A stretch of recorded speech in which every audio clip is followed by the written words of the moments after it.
بسم الله الرحمن الرحيم الحمد لله رب العالمين والصلاة والسلام على رسول الله صلى الله عليه وسلم السلام عليكم ورحمة الله تعالى وبركاته በዚህ ፕሮግራም እንግዲህ ባለፉት ፕሮግራሞቻችን ተውሂድን በተመለከተ ትንሽ ግንዛቤ አግኝተናል ብዬ አስባለሁ። ይህም እንግዲህ ሰዎች የተፈጠሩበት ዓላማ ተውሂድ እንደሆነና ነቢያቶች የተላኩበት ዓላማ ተውሂድ እንደሆነ ነገ የውመል ቂያማም ሰዎች ዘላለማዊ ቅጣት የሚዳረጉበት ተውሂድን በማጣት እንደሆነ ቁርአኑ ያስገነዝባል። አላህ በቁርአን ውስጥ ኢነላህ ላ የግፊሩ አን ዩሽረከ ቢሂ ወየግፊሩ ማ ዱነ ዛሊከ ሊመን የሻእ ብሎ ማለት እንግዲህ ሌሎች ወንጀሎች በሙስሊሞች ላይ ቢገኙ ዘላለማዊ ቅጣትን የሚያስፈርዱ አይደሉም ነው። ሽርክ ከሆነሳ ዘላለማዊ ቅጣትን ያስቀጣል ነው።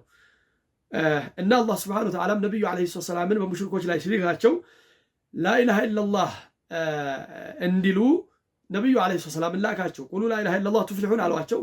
10 ዓመት ነው እንግዲህ በዚህ የፈጀው 10 ዓመት በላኢላሃ ኢለላህ ፈጅቶባቸዋል። ከዛ ባልደረቦቻቸውንም ሲልኳቸው እንግዲህ ይሄ ምን ያስገነዝባል? የተውሂድን ታላቅነት ያስገነዝባል ነው። ነብዩ አለይሂ ሰላም ባልደረቦቻቸውን ሲልኳቸው ለምሳሌ ሙዓዝን ልከውታል ወደ የመን። ምን አሉት? ከአብደላህ ብን አባስ የተገኘ ሐዲስ አለ አነ ረሱለላህ ሰለላሁ ዐለይሂ ወሰለም ለማ በዐሰ ሙዓዝን ኢለል የመን ቃለ ለሁ ለሙዓዝ አሉት ኢነከ ተእቲ ቀውመን ሚን አህሊል ኪታብ ፈልየኩን አወለ ማ ተድዑሁም ኢለይሂ ሸሃደቱ አን ላ ኢላሃ ኢለላህ ወፊ ሪዋየትን ኢላ አን ዩወሒዱላህ። እንግዲህ ነቢዩ ዓለይሂ ሰላም ባልደረባቸውን ሲልኩት አህለል ኪታብ ትሄዳለህ፣ አህለል ኪታቦች ዘንድ ትሄዳለህ። መጀመሪያ የምትጠራበት ንግግር ይሁን ምን ይሁን ላኢላሃ ኢለላህ የሚለው ቃል። ላኢላሃ ኢለላህ ብሎ ማለት ምንድን ነው? ከአላህ ውጭ በእውነት የሚመለክ አምላክ የለም ነው። ወፊ ሪዋየትን በሌላ ዘገባ ደግሞ ኢላ አን ዩወሒዱላህ አላህ ሱብሓነሁ ወተዓላን አንድ አድርገው እንዲያመልኩ። ነቢዩ ዓለይሂ ሰላም እንግዲህ ተውሂድ የሚባለውን ነገር ባልደረቦቻቸውን በደንብ አስተምረዋል። ተውሂድን ማስተማር ብቻ ሳይሆን የሽርክ መዳረሻ ሊሆኑ የሚችሉ ነገሮችንም ጠቁመዋል ዓለይሂ ሰላቱ ወሰላም። ከነኚህ መንገዶች አንዱ ምንድን ነው? አላህና መክሉቅን በንግግር አንድ ማድረግ ይመስል ለምሳሌ ማሻአላህ ወሺእተ የሚለው ይሄ እንግዲህ ሰዎችን ከአላህ ሱብሓነሁ ወተዓላ ጋር እኩል ለማድረግ መንገድ የሚከፍት ስለሆነ ዓለይሂ ሰላቱ ወሰላም ዘግተዋል ማለት ነው። ለምን? የተውሂድን በር ዘግተዋል፣ ሽርክ እንዳይቀላቀል። በመቃብር ላይ ድንበር ማለፍን ይመስል ለምሳሌ መብራት ማብራት ሊሆን ይችላል፣ መጋረጃ ማድረግ ሊሆን ይችላል፣ መገንባት፣ ጀሶ መቀባት፣ ስም መጻፍን ይመስል እነኚህ ነገሮችን ዓለይሂ ሰላቱ ወሰላም የከለከሉበት ሁኔታ አለ። ለምን? መቃብሩ ላይ ድንበር ከታለፈ ከአላህ ውጭ ያለ አካል እንዲመለክ በር የሚከፍት ስለሆነ ዓለይሂ ሰላቱ ወሰላም ዘግተውታል ማለት ነው። ሌላኛው በመቃብር ላይ ሶላትን መስገድን ይመስል ዓለይሂ ሰላቱ ወሰላም ከልክለዋል። ምንድን ያሉት? ለዐነላህ አልየሁደ ወነሳራ እተኸዙ ቁቡረ አንቢያኢሂም መሳጅዳ። አላህ ሱብሓነሁ ወተዓላ ረግሟል፣ ወይ ደግሞ የአላህ ርግማን በእነሱ ላይ ይውረዳሉ። ለዐነቱላህ ዐለል የሁድ ወነሳራ።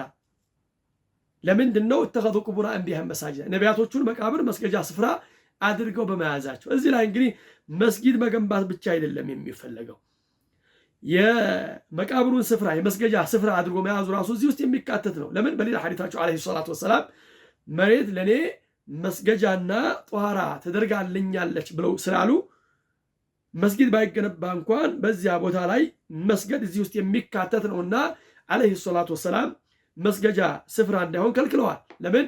ያ የሞተው ሰው ወይ ደግሞ መቃብር እንዲመለክ ከአላህ ውጭ ያለ አካል እንዲመለክ በር የሚከፍት ስለሆነ ሌላ ሐዲታቸው ላይ ቤቶቻችሁን መቃብር አታድርጉ አሉ። ቤቶቻችሁን መቃብር አታድርጉ ብሎ ማለት የሱና ሶላትን ስገዱበት ነው። ለወንዶች ዋጅብ ሶላት መስገድ ግዴታ ነው። እንግዲህ ቤቶቻችሁን መቃብር አታድርጓቸው ብሎ ማለት እስገዱባቸው ነው።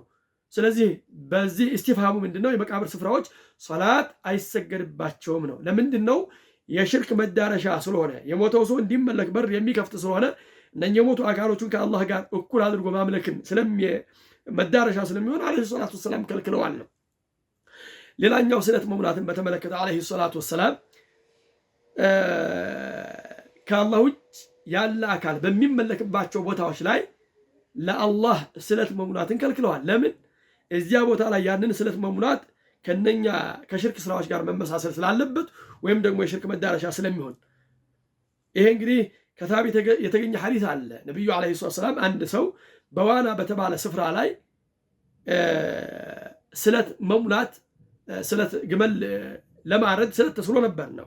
ነዘረ ረጁሉን አን የንሐረ ኢብለን ቢበዋና ፈሰአለ ነብዩ ዓለይሂ ሰላም ነብዩ ዓለይሂ ሰላምን ጠየቋቸው። ጠየቃቸው። ከዚያ ዓለይሂ ሰላም ምን አሉ? ሀል ካነ ፊሃ ወሰኑን ሚን አውሳኒ ልጃሂልያ በጃሂልያ ጊዜ ይመለክ የነበረ ጣዖት ነበርን ብለው ጠየቁ። ቃሉ ላ የለም አሉ። ከዚያ በኋላ ሀል ካነ ፊሃ ዒዱን ሚን አዕያድህም ከዒዶቻቸው ውስጥ ዒድ ነበር ወይ አሉ። በዛ ቦታ ላይ የለም አሉ። ፈቃሉ ላ ከዚያ ምን አሉ ዓለይሂ ሰላም? አውፊ ሊነድሪክ አሉ። ስለትህም ሙላ አውፊ ቢነድሪክ አሉ። ስለትህም ሙላ አሉና ከዚያ በኋላ ፈኢነሁ ላ ወፋአ ሊነድሪን ፊ ማዕስየት ላሂ ወላ ፊማ ላ የምሊኩ ብነ አደም። እንግዲህ ምንድነው እዚህ ላይ የምንገነዘበው? እዚያ ቦታ ላይ እነኚህ ነገሮች አለመኖራቸውን ካረጋገጡ በኋላ ስለትህም ሙላ አሉት። እነኚህ ነገሮች ቢኖሩ ኖሮ ይከለክሉታል ማለት ነው። ለምን? የሽርክ መዳረሻ ስለሚሆንና ከአላህ ውጭ ያለ አካል እንዲመለክ ወይም ደግሞ ሲመለክ የነበረው እንደ አዲስ እንዳይነሳ በመስጋታቸው ዓለይሂ ሰላቱ ወሰላም ካረጋገጡ በኋላ ግን ፈቀዱለት። አውፊ ቢነድሪክ አሉ። ስለዚህ ፈኢነሁ ላ ወፋአ ሊነድሪን ፊ ማዕስየት ላሂ ወላ ፊማ ላ የምሊኩ ብነ አደም። እዛ ቦታ ላይ ስለትም መሙላት ምንድን ነው ማለት ነው? ማዕስያ ነው። ፊማ ላ የምሊኩ ብነ አደም ብሎ ማለት ስለትም ሞላ። ነገሩ እኮ አላህን በማመፅ ላይ ስለትም መሙላት የለም አሉ። እነኚህን ነገሮች ካጣሩ በኋላ ሙላ ያሉበት ምክንያት ምንድን ነው?